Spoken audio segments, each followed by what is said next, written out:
something way too long to expect anyone to have actually read it, also too long to present today. So, so there's a couple of points that I'll just have to summarize sections rather than going through them properly. There it is. Okay.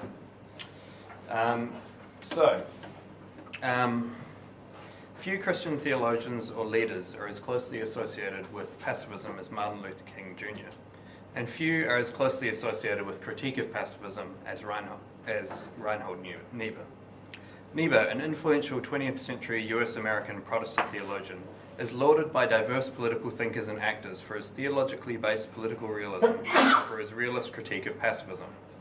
On Niebuhr's definitions, he was both a realist and an idealist, and his theory involves idealism and realism working together effectively.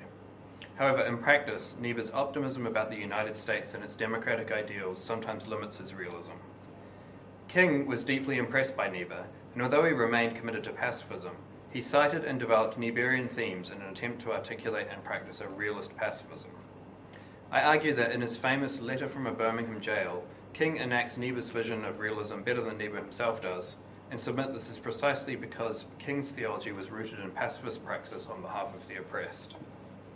So I'm just going to give a really brief summary of what realism is and is not for Niebuhr. So here's its definitions. Realism is acknowledging all factors in politics and social relations, especially acknowledging self-interest and power as ineradicable.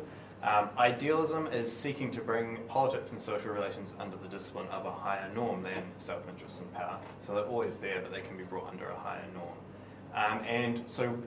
Realism is descriptive, it's about what we acknowledge. Idealism is normative, it's about what we seek. So because of that, there's no reason they can't coexist. So here's a lovely Venn diagram. And he also uses a quote from Jesus where he says we need to be as shrewd as snakes and also as innocent as doves. That's how he interprets that as, so we want to be in the sweet spot in the middle. He has another phrase or phrases called children of light and children of darkness. So children of darkness are those realists who don't acknowledge any higher norm. So they're realist, not idealist.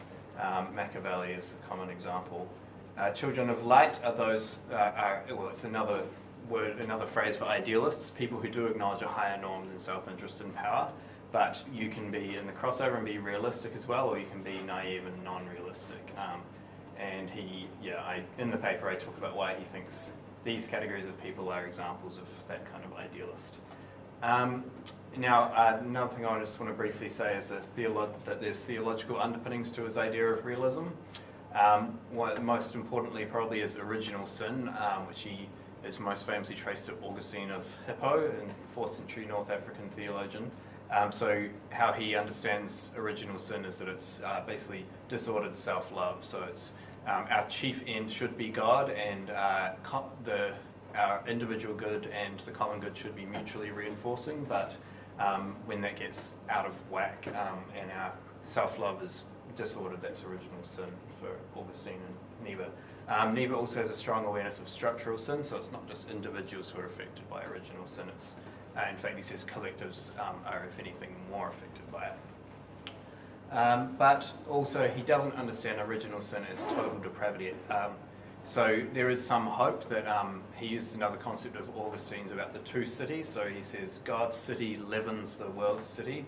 Obviously, I don't have time to go into details of how this all works, but the important thing is that this means realism is not the same as pessimism.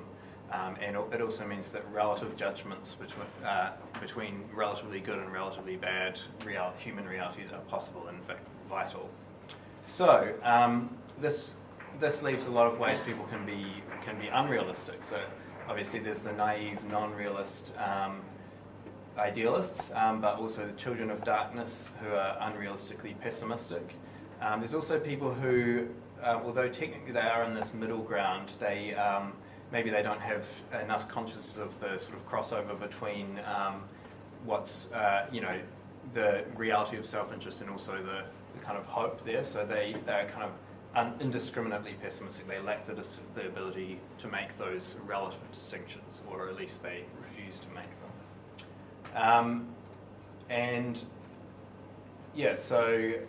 Another way is that people can be sort of inconsistent. So on some things, for example, they might be unrealistically or indiscriminately pessimistic about bad people, and too optimistic, unrealistically optimistic about good people.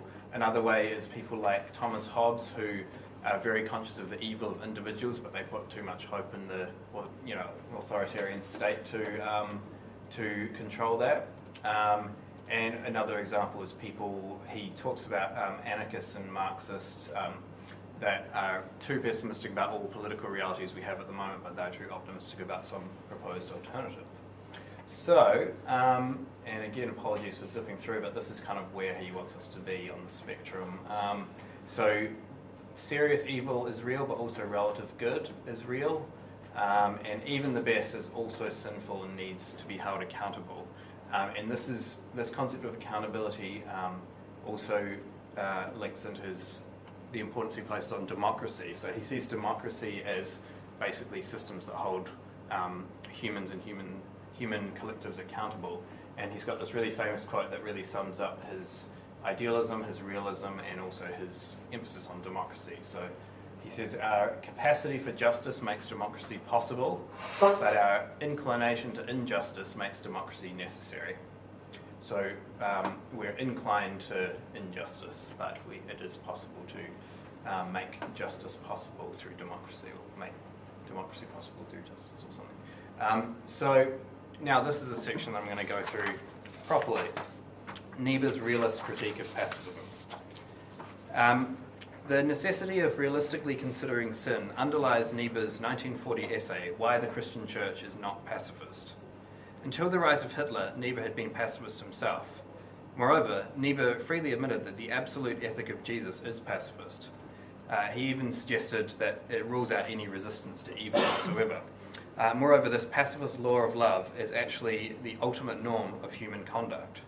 However, he points out that the Christian message is more than this law of love. It's also about the reality that all humans fail to live up to the law of love. And Niebuhr believes a Christian political stance takes into account both the ideal law and the real failure. For Niebuhr, this means the law of love functions as a principle of both indiscriminate and discriminate criticism. Indiscriminate criticism means pointing to the aspects of sin in all human realities. Discriminate criticism is those relative judgments I was talking about, based on how well political realities approximate the law of love, or how effectively they deal with our failure to live the law of love. And also this discriminate criticism, it demands we express a moral preference for the justice achieved in democratic societies over either anarchy or tyranny. And he says democracy approximates love better because it makes power responsible, as I've mentioned. Discriminate criticism also produces relative norms of social justice, and he thinks these relative norms are what justifies force, both coercion and resistance to coercion. And this is relative endorsement, but it is real endorsement, and these relative norms are what actually guides the ordinary Christian or human being's political conduct, because those relative norms are immediately applicable to politics in this world, whereas the ethic of Jesus is not. Anyway, so this, this is because Niebuhr believes, I've skipped ahead a bit, but that's right. Niebuhr believes that violence is sometimes necessary to achieve relative peace or justice, because people are sinners. He suggests political expedients such as government, democracy, prison, war, and revolt against tyranny are necessary. Although these expedients have a sinful element, he believes that through them, society prevents the worst forms of antisocial conduct.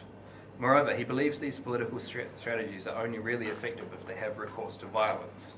Because of this, he associates pacifism with capitulating to evil and with it disavowing the political task and all responsibility for social justice. He also associates pacifism with perfectionism that's unwilling or unable to make relative judgments. And he points out that this uncritical refusal to make any distinctions between relative values in history leads to self-righteousness and or inaction. Despite these critiques, Niebuhr does see some value in pacifism. So because pacifists, in this understanding, refuse to live by the relative norms, they enact the final norms in all their practical impossibility. He says that the church needs this testimony of the absolutist against us to remind us that we have a higher norm above the world's violence. and to remind us of our own moral ambiguity. He admires the few pacifists who admit that this testimony is their only function. However, he believes most pacifists delude themselves that violence is a practical political alternative in this world, and or that they themselves are free from the will to power that affects all humankind.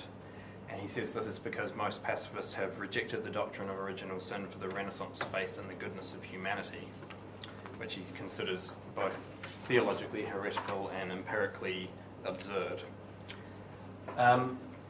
Next section, I'm again going to skip through this, is about Niebuhr's fatalism to be realistic about democracy in the USA. So I find his theology of realism and idealism very compelling in theory, but in practice, when he's judging the political realities of his context, his realism often gives way to an unbalanced idealism about the US and its democracy and its use of force. So, so Niebuhr, I think I've got these slides from the wrong way. I'll just go through this. So, so he basically thinks that pacifists are often, this is a summary of the last section, that's why I'm confused. Yeah, so he basically thinks that pacifists are examples of the people who are inconsistent. They're indiscriminately pessimistic about coercion, but unrealistically optimistic about non-violent alternatives. Anyway, here's the next section. So, as I said, Niebuhr sees democracy as systems that place checks on self-interest and power, but he also talks about real-life democracies as if they achieve this quite well. I don't think he makes enough of a distinction between I think there is room for him to say there is the democratic ideal that no real democracy really properly lives up to, and I think there's room in his own theory for that. But anyway, he specifically seems to see the USA as about as close to perfect as a society can get. He places inadequate emphasis on its faults, and he also sees its foreign policy as necessary for world peace. And there's also evidence that he gives a bit of credence to some idealistic colonial myths of American exceptionalism. More detail in the paper.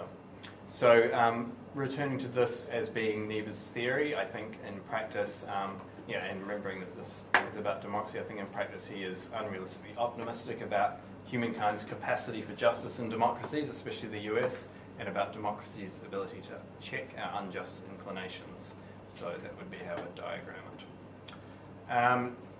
Anyway, next section. So how King's pacifist liberation theology made Niebuhr's political realism possible. The political theology Martin Luther King Jr. expressed in his famous 1963 letter from a Birmingham jail displays both striking similarities and clear contrasts from Niebuhr. King follows Niebuhr in both his idealism and his realism. On the idealist side, King echoed and substantiated Niebuhr's faith that positive change can come through righteous action and democratic processes. He also called on the US to live up to its ideals of freedom and democracy, where Niebuhr had been more inclined to take for granted that those values were already being practiced. On the realist side, King credited Niebuhr with helping him recognize the complexity of humankind's social involvement and the glaring reality of collective evil, and helping him avoid false idealism and self-righteousness about pacifism.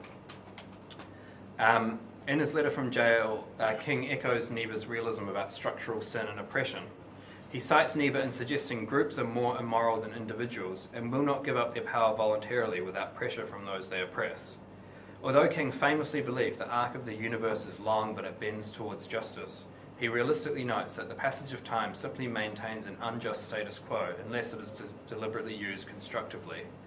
This recalls Niebuhr's notion that humans have a capacity for justice but an inclination toward injustice. In many ways, King's realism expands more fully and explicitly upon ideas Niebuhr hinted at. King outlines the theory of unjust and just laws and shows with sober realism that being enshrined in law does not guarantee justice. Everything Hitler did in Germany was legal, he points out, and likewise Jim Crow. Niebuhr agreed with King that segregation and the Vietnam War were defining injustices of the time. However, this agreement did not stop him being strongly optimistic about democracy in the US. King is far more critical and realistic. He questions whether the US could be considered a democracy at all, at least in states like Alabama where African Americans were still being forcibly prevented from voting. He's also aware that real change requires action beyond democratic structures. King also expands on a point that Niebuhr had hinted at, that coerced unity or the absence of overt conflict is not true peace. King argues powerfully that his disruptive non-violent activities are not causing conflict, but revealing conflict embedded in the status quo, and that status quo's coercive arm perpetrates brutal violence as well as preventing violence. He expresses frustration at the white moderates who stipulate support for the civil rights movement's goals while condemning its methods. Ironically, similar white moderates today will often invoke King in their opposition to disruptive protest. So I forgot to go through these points. So in other ways, King contrasts more starkly with Niebuhr. Most obviously, King was a pacifist. However, as discussed above, although Niebuhr believed the Christian church is not pacifist, he did make space for a minority pacifism to keep the church accountable to its ideals. He did not consider pacifists heretical if they acknowledged the ubiquity of sin, including in themselves. And this is precisely what King sought to do when, as he put it, after reading Niebuhr, he tried to arrive at a realistic pacifism. And I should probably note at this point that King is not alone in doing this. I think you mentioned realism at one point in your talk, Richard. Lowell was also someone that thought that realism needs to be the basis of a Christian political theology, despite being pacifist. Anyway, another point was that Niebuhr actually supported nonviolent resistance for African Americans as a sort of, what was the phrase? It would be one of the categories of pacifism from this morning's keynote. However, despite the support, Niebuhr did not write from the perspective of pacifists or African Americans. This is a more substantive difference between Niebuhr and King, the agent of their political theology, or the perspective, the implied we of the theology. Niebuhr is an establishment figure, and his interests naturally lie with the US nation-state. Not surprisingly, therefore, the we of his political theology is precisely that nation-state, burdened with the responsibility to deal with our pride and self-interest, and to pursue relative approximations of God's justice, approximations which look remarkably similar to our democratic ideals. While King also rhetorically invoked US ideals, and while the white-dominated US establishment has now largely domesticated him, during his life, this establishment actively denied him rights, dignity, and safety. The US was far from the agent of his politics. It was its opponent and target. The agent of King's political theology, therefore, is firstly the ethnic community and movement he represented, and more broadly, everyone working with God for freedom and justice. Perhaps the most substantive difference between King's and Niebuhr's realist political theologies is their different understandings of eschatology, or the expectation of divine intervention in the future and present. As Christians, Niebuhr and King both believe the kingdom of God will finally resolve the contradictions of history. However, Niebuhr's eschatology focuses on the finally aspect of that. He emphasizes the limits of what can be achieved now in this world, where true love and justice can only be approximated. He suggests that resolution to our history of sin is a divine reality rather than a human or historical possibility. While he endorses Augustine's view that the city of God leavens the city of the world, he sees this leavening as more happening through the order-keeping of the American state that he lives in, rather than through the disruption of that American system. King has a far more apocalyptic eschatology, whereby Christians are co-workers with God, disrupting and unveiling time and reality to redeem time and reality. King, as much as Niebuhr, opposes progressivist eschatologies that assume the present order will eventually deliver the required change. Yet for Niebuhr, this means we must wait and accept the imperfect goods of the present order as the best we can achieve at this point in history. King refuses to wait.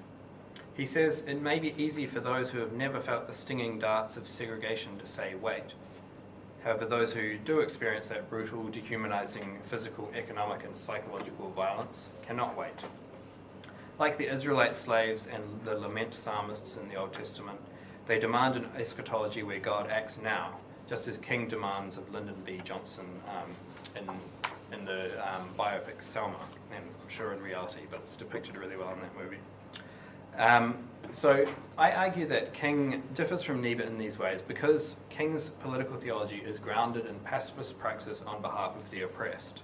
It can be called a liberation theology, which Gustavo Gutierrez defines as critical reflection on praxis in the light of divine revelation and faith. Liberation theology is inextricably linked to historical praxis for the liberation of the oppressed. King's theology in this letter from jail is certainly a liberation theology. As a jailed pastoral leader of a liberation movement, King's social position demands a different agent and perspective than Niebuhr's. It also demands an eschatology of real, immediate liberation from the status quo. Niebuhr has a stake in the status quo, and therefore a stake in an eschatology that delays apocalyptic disruption to the status quo. Finally, King knows the effects of violence and non-violence through real bodily experience, while for Niebuhr they can remain abstract ideas. So these differences,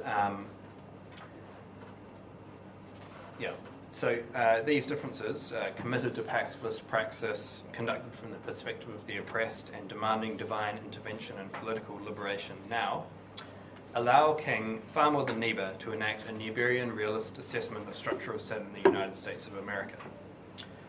King's pacifist stance did not make him unable to make relative judgments between imperfect situations, as Niebuhr suggested pacifism would do. Rather, his refusal to justify any violence and his positioning of himself against all violence made him better placed than Niebuhr to make both relative and absolute judgments about violence.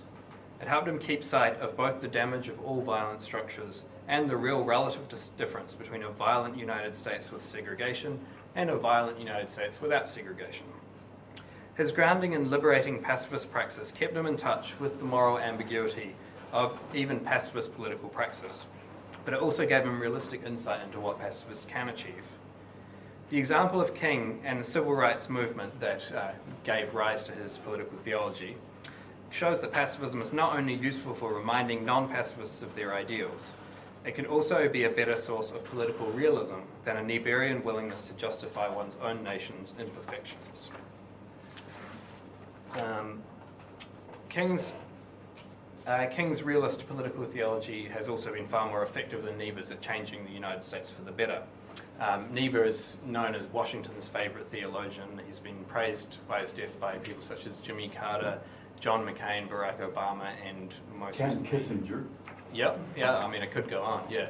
James Comey also recently praised him. Anyway, Niebuhr provides these leaders with a moral, indeed a theological justification for their causes, be it the Cold War, the War on Terror, or intelligence and law enforcement, even while he urges humility and caution in their exercise of power. Niebuhr's theory too often prevents rather than promoting realistic critical assessment of the United States' actions. Meanwhile, King and the movement that gave rise to his theology challenged the United States far more radically. They helped bring the ideals Niebuhr associated with the United States closer to being a reality. So, summing up, Niebuhr provided a compelling account of theologically based political realism, which urges realistic, absolute, and relative judgments, and seeks to help imperfect humans achieve the highest possible degree of peace, justice, and freedom.